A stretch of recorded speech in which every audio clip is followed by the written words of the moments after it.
for One Girl in a Million. Sally Mae, a nightclub girl, married a man she didn't even know, and only because she fell madly in love. Then she learned that her husband, Don Whitehall, was not the poor young man he pretended to be, but a wealthy playboy. And she learned, too, that his mother wanted him to marry Lila DeWitt, society heiress. Sally left her job at the nightclub and is now trying to live up to her new role, that of being the wife of Don Whitehall. Last time, Don and his sister, Diana, took Sally to the country club to teach her golf, and on the course met Lila DeWitt, who was pretending to be friendly toward Sally. Lila has invited Don and Sally and the rest of the Whitehall family to her home for dinner. It's the evening of the event now, and our scene is Sally's own room in the Whitehall mansion. Here we find Sally at her dressing table. There's a knock on the door. Listen. Sally, it's Mother Whitehall. Oh, come in. Oh, how are you, Sally dear? Just fine, thank you. Am I late? I know I'm slow in getting dressed, and I don't want to be late for our first party. No, dear, you're not late, but if you were, it wouldn't be any wonder. I've been intending to get a personal maid for you ever since you came. But you came so suddenly, and I didn't want to engage anyone for you until I was sure I had the very best girl possible. And here she is. Mrs. Whitehall, Mrs. Mitzy. Oh, I'm glad to know you. Bonjour, madame. It is all mine. Mitzy is to be my personal maid? Yes, my dear. She'll help you dress for the dinner this evening. She used to be the personal maid to Mrs. Morgan's master, and I have a word for her that she's absolutely beautiful. Oh, Madame is very kind. Merci. Not at all, my dear. Now, Mitzy, I want you to take very good care of Mrs. Whitehall. You see, many things are strange to her, and I want you to help her all you can. Oui, madame. I will do my very best. Good. I'm relying on you, Mitzy. Oui, madame. I expected Mitzy to arrive hours ago, but she couldn't get here. Oh, I'm nearly ready now. All I have to do is slip on my dress. Good. Oh, you're looking swell tonight, Mrs. Whitehall. Thank you, my dear. But, I must remind you again, one doesn't say swell. Oh, I'm sorry. I guess I never will remember. I mean, you're looking fine, and I really mean it. You look wonderful in that dress. How sweet of you. Well, we'll be waiting for you downstairs. Well, Mitzi, I suppose we'd better get acquainted. You mustn't mind if I act kind of strange. You see, I've never had a personal maid before, and I won't know what to do with one. Oui, madame. But there's nothing for you to do. I will take care of everything. I was personal maid to Mrs. Van Aster. Oh, I see. What gown will madame prefer? Oh, the white one, oui, madame. Oh, madame has such lovely clothes. So many pretty gowns. I have never seen any gowns so chic. Mrs. Whitehall picked them out for me. We just got them.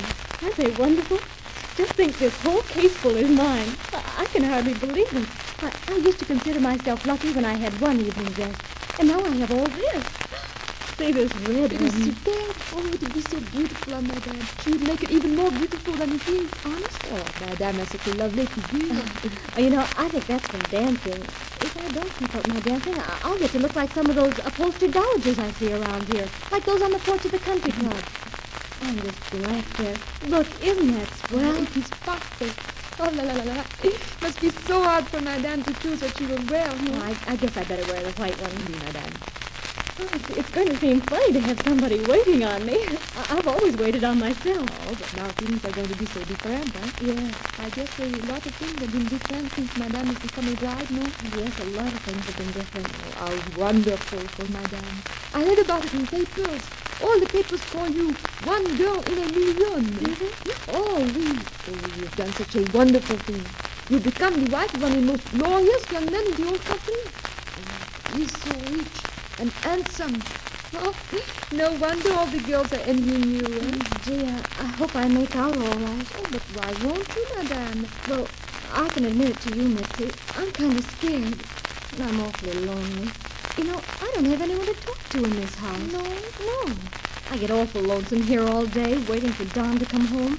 The only people I can find to talk to are the butler and the cook, and I have to do that on the sly.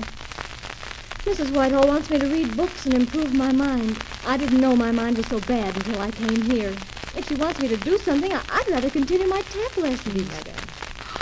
You are ravissant. I have never seen anyone so perfectly beautiful. And You're giving me a lot of applesauce. How could I give you how you say, applesauce when I have no apples? It does look nice, doesn't it? The dress, I mean. Well, I've got to look right tonight. Everyone will be staring at me. You know, they all know that Don turned down Lila for me. They know I've never had things like they have, and And maybe they even expect me to make blunders. No, Madame. They will love you. Well, I'm not so sure. Lila doesn't love me. I know that. I'll bet she's invited me tonight hoping I'd disgrace myself. No, Madame. Well, don't worry. I'll make out. I've never been to any swell dinners before, but I know how to act. I've seen lots of swell dinners in the movies. Oui, Madame. Good evening. Oh, good evening, Mr. Whitehall. Won't you come in? Thank you, I believe I will. Hello, Don. That's the name. What can I do for you, madame? Oh, Don, do I look all right? All right. Say, who are you? Have I seen you someplace before? In the cinema. Movie theater. You can say nice things. Maybe that's why I like you. Then you do like me? Perhaps. Just a little. I don't know why I should. You're funny that way. Funny in lots of ways. Just a funny little kid. But I like you anyway. Don, I hope I won't disgrace you tonight. Help me if I say the wrong thing, won't you? Sure. But you couldn't say the wrong thing. At least not to me. But I won't be talking to you all evening. I might get seated next to a professor or somebody smart like that. That'd be awful. Oh, Don, let's not go. Oh, no more of this talk. Who is yon wench? A princess in disguise? This is Mitzy, my new maid. I am delighted, monsieur. Oh, Madame is very beautiful tonight. You're telling me. Well, Sally, are we about ready to go? Just about. Oh, Don, are you sure I look all right? Yes, 1,000 times yes. You look perfect, divine, radiant, lovely, beautiful. Shall we go into a debate about it? Well, it's my first party, and honest, I never was to a swell dinner before. Then this is your debut, madame. I kiss your hand, madame.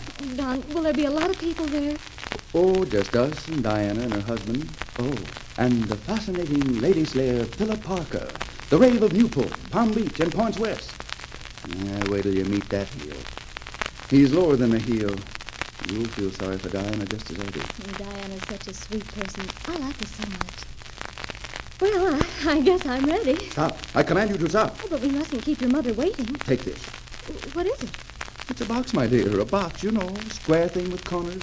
And if you open the box, you'll find what's inside. Oh, Don. For me? Well, I don't think I intended it for Mitzi. And I don't see anyone else in here, do you? Oh, but Don. Oh, it's beautiful. Oh, look, Mitzy, a necklace all sparkling. A diamond necklace, Madame. Oh, no, not real diamonds. Well, if they aren't, I'm gypped out of $1.50. Oh, Don. Oh, you darling crazy fool. You must have spent a fortune on this. You shouldn't have done it. Oh, Don, I love you for doing it. You're so absolutely sweet to me. I'm so happy I could cry. Let us have no tears, good woman. Will you clasp it for me? Certainly.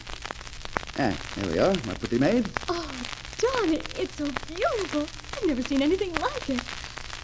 Oh, I will try to be my best tonight. I'll try to make you glad you married me and not sorry. I'll try not to disgrace you because you're such a crazy, darling fool. And I love you. Thanks so much. Those are strong words. Don, I wish you weren't always acting. It's as if I can never talk to you, as if you really never understood how I feel about you, how much I care. Do the crown jewels elicit a kiss from the princess? Oh, yes, Don, they do. They do. Well, We're doing very well, thank you. I didn't mean to intrude. No, then you do it remarkably for one not meaning to. Mitzy, I'm having trouble with the necklace. Perhaps you can help me. Oh, oui, madame. You'll excuse Mitzy, my dear. Oh, certainly. Let's go on from where we left off. Mr. Clark wanted a word with you, Mitzy. Oui, madame. You drop the French act now, Annie. Listen, see, nothing goes wrong with this case because I've promised Mrs. Whitehall the best the cop detective agency can offer. Oh, sure, I understand. Say, I'm so good on this French maid stuff, I could go on the stage. Now remember, I want an accurate record of every phone call she receives. I want you to scan every letter that comes to her to find out about every person she receives, anyone she has anything to do with at all. Yes, Mrs. Whitehall. Be sure to be with her as much as possible, I understand. but never let her get any suspicion of what you're doing. Oh, I'll be smooth about it. Don't worry. You'll be responsible for everything the girl does while she's in the house. We'll have her covered outside whenever she leaves the house. I get it. And every week we'll give you an accurate account of every move she makes, Mrs. Whitehall. It's important that I find out about every single person she sees, because I don't know who may prove useful to me. Sure, Now, I this know. girl you see was a nightclub entertainer. She's probably known underworld characters. There's no doubt in my mind that somewhere along the way she's gotten herself in bed, gotten in with the wrong people. Yeah, that's likely. I'm going to uncover her past. I'm going to find out exactly what this girl has done. Oh, I don't expect to do this all in a day or a week. It may take several months. But I want to be sure that I have the kind of information I want before I go ahead with it. Yeah, you're getting wise, dear. You know, I've already begun looking into her past, even before she started working at the Midnight Club. Investigate her home life, her family. You know, there might be something in her family, someone among her relatives who might prove useful. Exactly. And I've taken care of that already. Now, you can count on me. Cops Detective Agency's been doing private detecting since Hector was a pup. You know, Annie here's the cleverest we got. She can play a lot of parts. French maids, secretaries, or what have Well, you. I'm very relieved. You will be at Lila DeWitt's dinner this evening, Mr. Clark. Sure, that's why I'm wearing the white tie and tails. And if I say it myself, I ain't bad. Very well, then. We understand each other. Now spare no pains to bring me every bit of information you can get on this girl. And if ever you find that somewhere she's made a misstep, remember, that's what I want to get. Exactly. You'd better leave by the servant's entrance, the way you came in. Okay. Well, don't worry, lady. You leave at the cop. Cop never fails. That's our motto. Well, good luck, Annie. Thanks, Chief. So long. I think I'm ready to go back now, Mitzi. Open the door, please. But, Donna, I wasn't scared. Girls that strange people if I should do anything wrong. Oh, you won't. Well, children, are we ready to go partying? Yes, we're ready, Mrs. Brown. Good. I'm glad it's not going to be a big party. Oh, no, dear, it's just a simple affair, just us and a few friends of Lila's. Oh, my dear, how absolutely charming you're looking. Oh, isn't she charming, Donald? Yes, Mother. Oh, my, you'll be quite the center of attraction. I'm sure of that, my dear.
Thank you.